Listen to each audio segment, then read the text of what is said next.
साहब हमारे परिवार की कई जिंदगियां जलाई हैं। यहाँ सीन कट हो जाता है और अगले सीन में अवनी जानकी के साथ मंदिर में दिखती है जो उसे इस महल की हिस्ट्री बताती है। यहाँ हमें पता चलता है कि इस महल में काफी सालों पहले राजा विभूति नारायण राज करते थे। उनके दरबार की नर्तकी थी मंजुलिका, जिसे राजा काफी प्यार करने लगे थे। लेकिन मंजुलिका शशिधर नाम के राज गायक से प्यार करती थी, जो कि महल के पीछे वाले घर में रहता था। राजा को जब शशिधर और मंजुलिका के बारे में पता चला तो उन्होंने शशिधर को मार दिया और मंजुलिका को बंदी बना दिया। मंजुलिका की मौत यहीं इसी कमरे में हुई थी। मरने से पहले उसने राजा और उसके परिवार को मार देने की कसम खाई।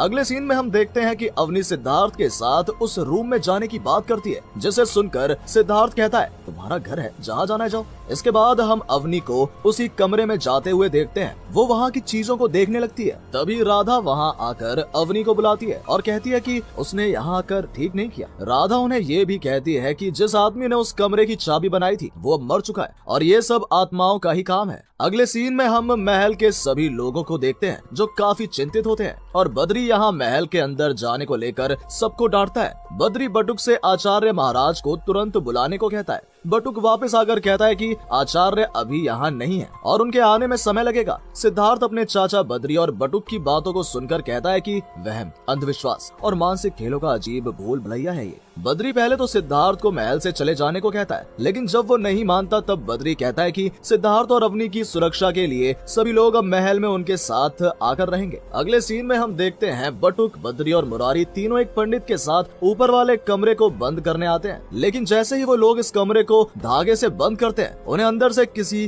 की कोई आवाज सुनाई देती है। ये सुनकर वो तीनों काफी डर जाते हैं और वहाँ से भाग जाते हैं। अगले सीन में हम देखते हैं कि शरद को भी अपने कमरे के आसपास किसी के घूमने की आवाज सुनाई देती है। इसके बाद राधा सिद्धार्थ और अवनी को बुलाती है और उन्हें कहती है कि महल की नौकरानी ने वहाँ किसी को देखा है। सिद्धार्थ उनकी बातें सुनकर मना कर देता है। इसके बाद महल में कई चीजें गिरने और टूटने लगती हैं, जिन्हें देखकर सभी लोग काफी डर जाते हैं। अवनी इन सब को देखकर सिद्धार्थ से कहती है कि मैंने वो कमरा खोला था, शायद ये सब इसलिए हो रहा है। अगले दिन अचानक से अवनी की साड़ी में आग लग जाती है, जिसके बाद वो बेहोश हो जाती है और होश में आने के बाद अवनी कहने लगती है मैंने देखा है उसे, राधा भी थी वहाँ। इसके बाद बद्री जी सिद्धार्थ से उस महल को छोड़कर जाने की बात करते हैं और कहते हैं कि उन्होंने उस भूतनी की घुंघरू की आवाज सुनी है। यहाँ सिद्धार्थ उनको कहता है कि उसे लगता है कि ये सब राधा का काम है और वो शायद अब पागल हो गई है। रात को जानकी अवनी के साथ मंदिर जाती है। यहाँ अवनी उसके साथ राधा के बारे में बात करती है। यहाँ हमें पता लगता है कि राधा के पिता की मौत के बाद बटुक जी ने उसे गोद लिया था। सीन यही कट होता है और अगले सीन में हम देखते हैं कि सिद्धार्थ का फ्रेंड आदित्य शर्मा महल में आता है। महल में आते ही वो बटुक को पकड़ लेता है, जो कि भूत भूत करते हुए महल में घूम रहा था। यहाँ हमें पता चलता है कि सिद्धार्थ ने ही अपने साइकेट्रिस्ट फ्रेंड आदित्य को यहाँ बुलाया था ताकि वो राधा का इलाज कर सके।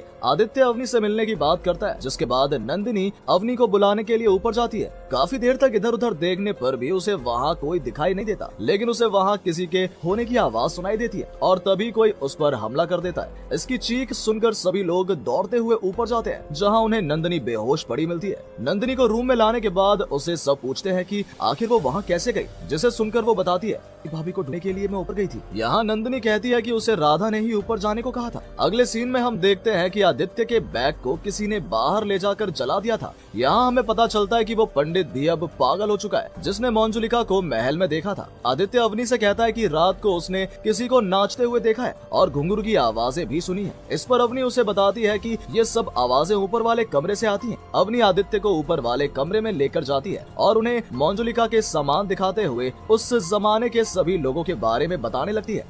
अगले दिन आदित्य चंदू को पकड़ता है, जो कि घुंघरू लेकर महल में घूम रहा था, और आदित्य के पूछने पर चंदू बताता है कि मुझे ये बाहर पड़े मिले थे। यहाँ आदित्य को शक होता है कि रात में शायद चंदू ही ये घुंघरू पहनकर घूमता होगा और वो चंदू से वो घुंघरू छीनकर अपने पास रख लेता है। अगले दिन आदित्य अवनी के साथ मंदिर जाता है, जहाँ उसे वो घुंघरू दिखता है जिसे उसने चंदू से लिया था। घुंघरू देखते ही अवनी एक्साइटेड हो जाती है और उसे मांगने लगती है। रात को आदित्य फिर से उस रूम में जाता है जहाँ महल के लोग मंजुलिका के होने की बात करते हैं। यहाँ वो फिर से किल को बंगाली में गाना गाते हुए सुनता है और जब वो उस कमरे का दरवाजा बंद कर देता है तो अंदर से आवाज निकलती है, मंजुलिका हूँ, मैं तुझे मार कर तेरा खून पीना चाहती। यहाँ हमें ये भी पता चलता है कि मंजुलिका दुर्गा अष्टमी की रात को वहाँ फिर से आने वाली है। वो यहाँ के राजा को मारकर अपना बदला